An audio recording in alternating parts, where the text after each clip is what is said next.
Okay, very good morning. Hope everyone is well. It's Wednesday the 24th of January. We're going to have a look in the briefing this morning about the renewed all-time highs again in some of the US indices that we had last night and some of the reasons behind that. Recent movement in the dollar and the persistent weakness that we've been seeing, and a key level in the dollar index being breached at 90, and we'll look at that in a bit more detail as well from a technical point of view. A few other things in regard to oil inventory data from last night to prepare us then for the Department of Energy numbers we'll get this evening, and then we'll have a look at the economic calendar and the day ahead. So that's what's in store. I'll probably speak for about 15 minutes, then I'll hand you over to Sam, and as per usual he'll look at some of the trade setups for the day ahead. So first things first, just taking a look at this equity market, and in terms of the US close yesterday, we were flat in the Dow, so a little bit of underperformance, only ever so slightly in the main Dow Jones Industrial Average, flat comparative to the Nasdaq, up 0.83%. The S&P was up marginally, about 0.13. The discrepancy between the indices, remember we are in the midst of earnings season at the moment, and there were some good performance and some not so good. So Netflix, obviously we saw the night before last, that was higher than expected subscriber numbers. So remember, it wasn't so much the earnings per share and revenue numbers that people look at with that particular stock, and it's not a big company. Well, granted, it has now, I think its market cap is 100 billion, so it is a big company, but it's not up there as one of the biggest. But their shares were up basically 10% yesterday in response to their earnings. And so that being a kind of part of this suite of kind of quite sensitive stocks, the FANG-related names helped to lift the NASI. However, in terms of the Dow, that was weighed upon by some of the bigger large cap names we saw report pre-market yesterday, that being Procter & Gamble. Investors were looking for a bit of a quicker turnaround at the company, and their shares finished the day down about 3%. And the other big name was Johnson & Johnson. Although it beat on the EPS and revenues, the appeals court ruled that the company's Remicade patent was invalid. And so this is when it gets a little difficult trying to just go one dimension on the kind of top and bottom line, because individual performances on certain drugs, pipelines, these types of things all need to be factored in as toward the actual eventual outcome of the share price movement. And so those two big weighted market cap stocks actually were quite sharply lower. As I said, Procter & Gamble down 3%, J&J down about 4.25%, so that weighed on the Dow, which finished basically flat. One thing though I did want to look at, and I did see a chart this morning just to give you some context to the current market activity, and obviously equities remain buoyant despite the slight gap down that we had with the government shutdown at the weekend. That obviously has been resolved, so that's helped as an added catalyst as well yesterday. But this is looking at the S&P 500 specifically. Another record, the longest without now a 5% correction for the S&P. So you can see here the last time we had that was back in, you're kind of looking at the mid-90s. When we hit 394 days, we've now got to 395 days. So equity markets continue to power on, and right on cue, session highs S&P. So here we are, we're testing all-time record highs just as I'm delivering this briefing this morning. So up around close proximity to the R1 on the daily pivot, so 45 3/4 just above here. As I said, you had the earnings releases, you've also had economic data. One thing I did see this morning, obviously we had Eurozone confidence yesterday, and there's been some data out this morning we'll have a quick look at. But Eurozone confidence currently tracking at the highest since the year 2000. Here's a question for you. Who can tell me what was number one in the singles chart in the year, in the last time, I think it was the summer of 2000, when it was the last time European confidence was at these levels? Any guesses? Who can tell me? Summer 2000. It was a young lady. That's a tip you're going to have.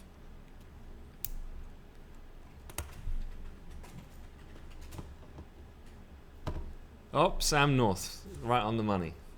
So, yep. Oops, I did it again. Britney Spears was number one. So, cast your minds back. That was the last time European confidence has been tracking this high. And obviously going into a period of Brexit negotiations, relative confidence still remains at essentially close to a 2-decade high at this point in time. Yeah, Jimmy, you're right. We've lost a lot more respect for Sam at this point for knowing the correct answer to that question. Having a quick look elsewhere on the other charts, one of the things that you'll see here is both major pairs are already on the front foot. Top left-hand corner of my charts here, you can see Eurodollar and cable. Cable in particular, we were just looking at that a few minutes ago before I started this briefing, because it was in very close proximity to not only R1 but the overnight Asia Pac high and the resistance level, and we've just popped through that. You can see that extension on that wick, and obviously this continues this technical breach that we've had a few days ago through the 140 level, which really does open up the prospect potentially of some further upside, particularly amid the kind of persistent weakness that we've been seeing in the US dollar. And likewise, we'll take a look at that in a second, but kind of the next level, I guess, of potential interest here is we've just kind of around there at the moment. So this is a daily continuation. I was just looking back to that previous low point that was seen right at the beginning of 2016. Now that we've gone through those April and June support points which we breached already, which lined up with that 140 handle, this is kind of the next level of interest. But then above there, obviously there's not too much in the way. Certainly unless you start getting up towards the 143, and obviously there are some calls on the street. I know ING being one, they're looking for a 153 year-end target, I think it was. So that's way up here, well in excess of the EU referendum 150 year-to-date high we printed in 2016, before obviously the big fall that we saw on that night in June. So upside still remains the kind of direction for cable, and then likewise in Eurodollar, it's been a pretty similar story, because economic data on balance has been fairly robust. So on that note, let's check out the PMIs. It's the flash PMIs for January we've been seeing this morning. So we've had the French numbers, manufacturing slightly weaker than expected, 58.1 against 58.7. The service number 59.3, so slightly firmer, so weaker on the manufacturing, stronger on the service. For the German reading, we've had service number coming quite a bit stronger than expected, manufacturing though a little softer, so the reverse of what we had for France. Overall though, fairly muted impact for European assets on the back of that. Again, these numbers are tracking at very high levels, particularly on the German manufacturing side, so I don't think it's too much of a shock to see it just pull off slightly. It's still up there as one of the best readings in some time. The euro-dollar currency pair though continues to remain very interesting, because obviously you've got to take it in the context of what's coming this week, which is tomorrow. You'll get the ECB press conference, and high on the agenda, I'm sure, would be what is the direct line from Draghi himself on the central bank's feeling of the level currently of the euro-dollar pair. Are we at levels of which they would be looking to meaningfully talk down the euro, given this pretty solid move that we've seen on the upside really ever since we've come in from 2018, where we were tracking around a 120 handle, which was really only about 14 days ago, and now we're almost 400 pips above that price point. So one thing in mind, that being said, I would definitely be mindful of any ECB potential source comments today. Generally speaking, they tend to front run by about a day, usually an ECB press conference. So if there is going to be any source comments forthcoming, I would say probably going off historical timings, you either want to look for them between kind of 10:30 to kind of 12, if not then shortly after the European cash close, 4:30 to 5 is when they typically tend to come out. And again, you might be looking to hear them sound a little bit more on the dovish side in order to just mitigate the ongoing rise we've had in euro dollar. On the currency front, this is obviously the headlines a lot of the papers are going with. and it's about the dollar index having dipped below 90 yesterday. It's the first time in 3 years. So you can see here, the kind of, since we've come in the beginning of the year, it's been a pretty one-way traffic, but this isn't particularly new. The dollar has been weakening for some time. So let me just wait for my page to load up here. I had a good series of graphics to share with you in regards to the dollar, and we were talking about this yesterday here, Sam and I.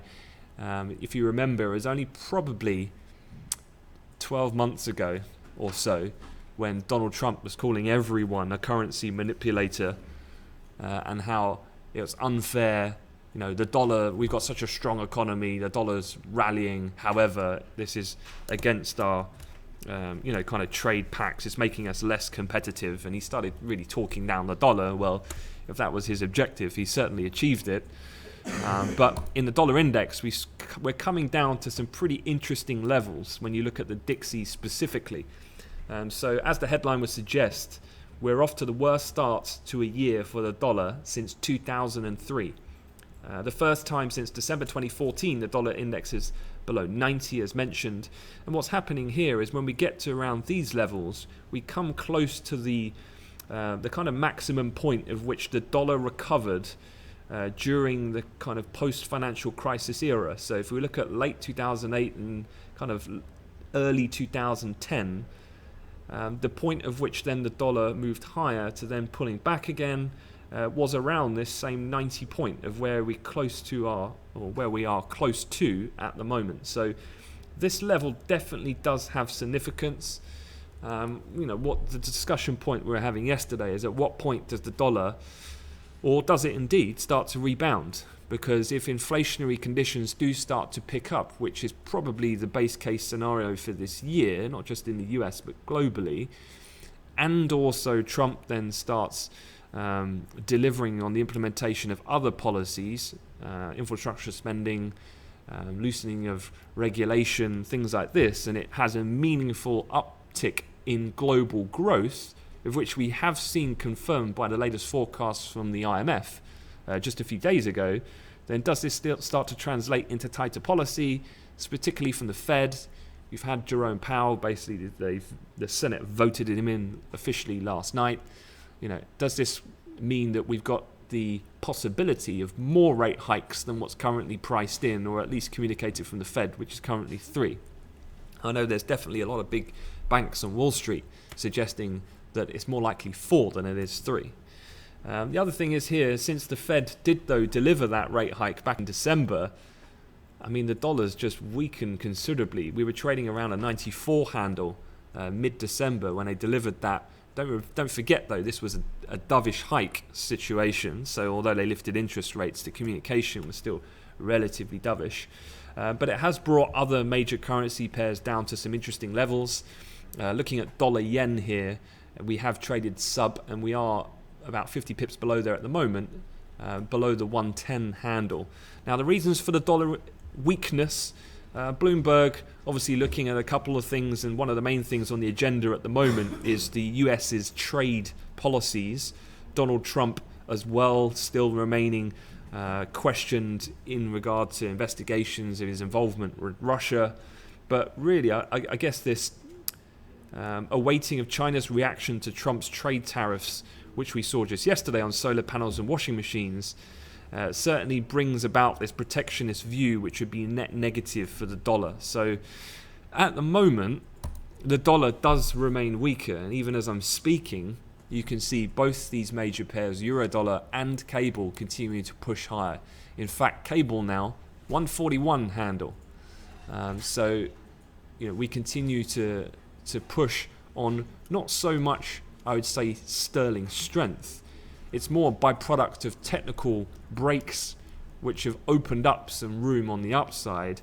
Nothing really to do with the Brexit situation or the UK economy as such. It's more being fueled by the weakness in the greenback.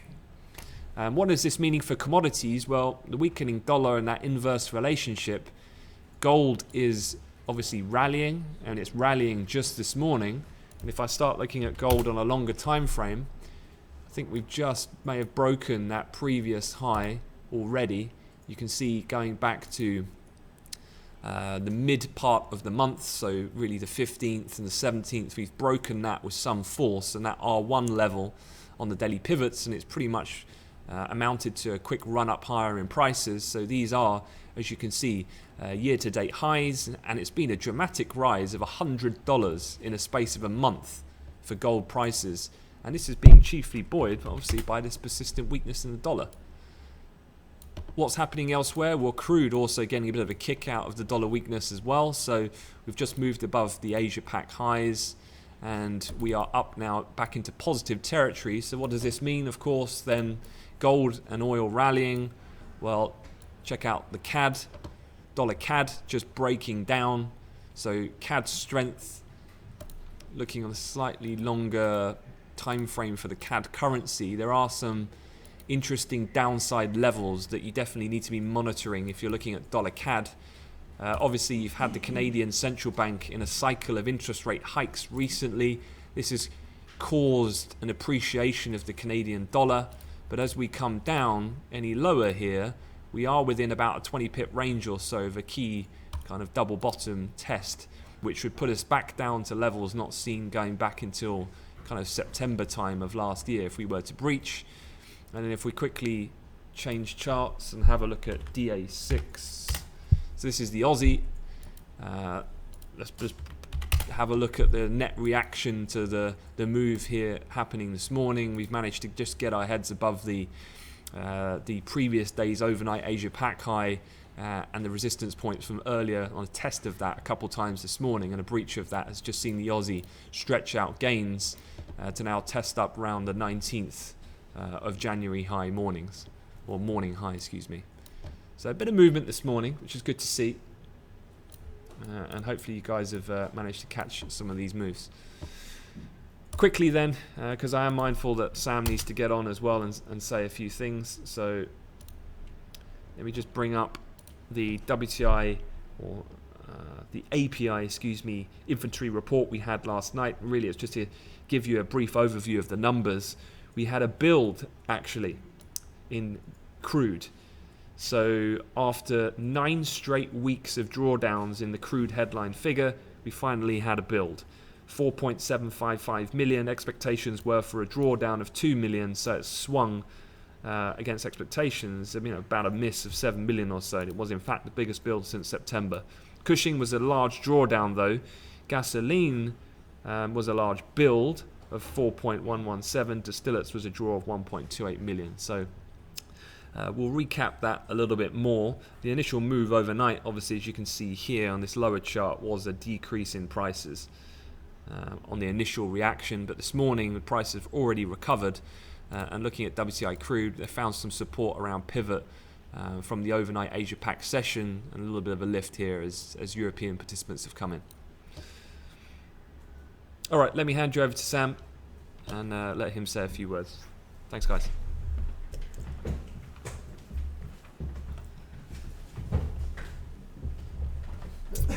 Morning, guys. I'll try do this as sort of quick as possible. I know we've got the data coming out at 9 o'clock. Let me just get a chart open, and why not talk about the euro to begin with, just pushing higher. And same with the pound, that sort of first real test of the R1 acting the strongest, and it wasn't too long ago that we eventually did break through there. Same as you can see with the pound pushing through on that sort of second, third test of that level. Where can we go to? Obviously you've got the R1 level below, but the R2, the next sort of technical level to be aware of in terms of longer term points of the market. It's got a bit of room to go to the next key area, you can see. So I would be using well, I guess you'd want to be out this trade, or at least make it completely risk-free by the time the data comes out. But just pushing on here through the high of the day. In terms of places for a pullback, obviously you've got the previous high as something to consider, but perhaps a bit too close to the data if not already in that chart. And then you've got the previous high of the morning around the R1, which also looks quite a nice area of support. to sort of continue this sort of weaker dollar trade. Obviously on the lows of the day, the dollar index at the moment down 0.4%. Pound, as you can see, literally right on that high. That's 141 now for the pound. On that longer term chart, you can see here just exactly where, if I just draw a line there. So the last time we were at this point was, of course, on the day of the referendum, probably about 3-4 a.m. in the morning of that famous day. We're pushing higher now, so 141. I could expect a bit of resistance to happen here, but the pound is pushing on. The dollar is weak, so it could well continue until the data. Wouldn't necessarily want to get back in if it was to come down to the R1 just yet, because the data is about half hour away, but it would offer a good area of support perhaps later on after that as well. Slow the time frame down just to see. Yeah, it's pretty nice opportunity there when it broke, and I know a couple of the live guys here got in on the pound when it did break the R1 to come back for that classic. Really nice opportunity here. You can see the first test, as usual, is the strongest. Come in, second test, push through, and the classic offered a good opportunity there. Gonna quickly look over the other currencies. We've got about 5 minutes to the data. Aussie dollar, you can see here, this is quite a key level for Aussie dollar, having broken through that R1 and the sort of shorter term resistance from this morning and yesterday. But also probably more key to this is this level we're just pushing through now, which puts us at the multi-week high again. So brushing aside the down move we saw for Aussie dollar yesterday on the iron ore comments, and we're pushing on. In terms of the next level to go to here, you can see again it's a case of sort of opening up the door and pushing on for a while if this US dollar is also to continue. Dollar yen and Canadian dollar, just to finish up, both on their lows of the day. S2, good place to take profit for the dollar yen and Canadian dollar. I just posted in the chat room earlier a pretty interesting level and had talked about it as well, and we're pretty much on those points now. But the dollar really is taking a bit of a hit this morning. FTSE, understandably, with this stronger pound coming under pressure here as well, just breaking through the low from Monday and S2 and the lows from the 18th, 19th and 18th could offer some good support from before, but definitely worth keeping an eye on. If pound's going to continue to go here, it could well be that support is short-lived. Other equity markets, always worth having a look to see just how close we are to all-time highs, and the S&P making one not too long ago, but briefly by a couple of ticks. Could be that we later on to in the day we push above there. S&P and Nasdaq very correlated at the moment in terms of when one's making a new all-time high, the other is sort of following suit. So I definitely have the high and the R1s in mind, just to see if we can get a push later on. The Dow, as mentioned by Ant, just sort of held off a bit. We're just finding support now on, well, I guess we sort of broke through this quite key area, and we're just sort of testing that now, but it could be again later on that we really do push on through. The DAX, you can see coming under pressure as well with the sort of the stronger euro / weaker dollar that we have seen this morning, and just pushing to a new low. Quite an interesting point as we are trading right now. Just these sort of wicks from yesterday, which did offer good support around what was the R1. So if we can push through here, it does open the door again, perhaps to the S1 / low of the day, where we completed that gap fill yesterday. So something I would be keeping an eye on there. Gold, just taking a little breather, having pushed through, really did go quite aggressively through that R1. The dollar remains weak. You've got about 2 minutes until the data. Obviously I'll be putting some ideas or charts that I'm looking at in the chat throughout the day, and also any questions obviously do let me know. So yeah, you've got about a minute and a half until the data that comes out. So have a good day, and I'll catch you in the chat.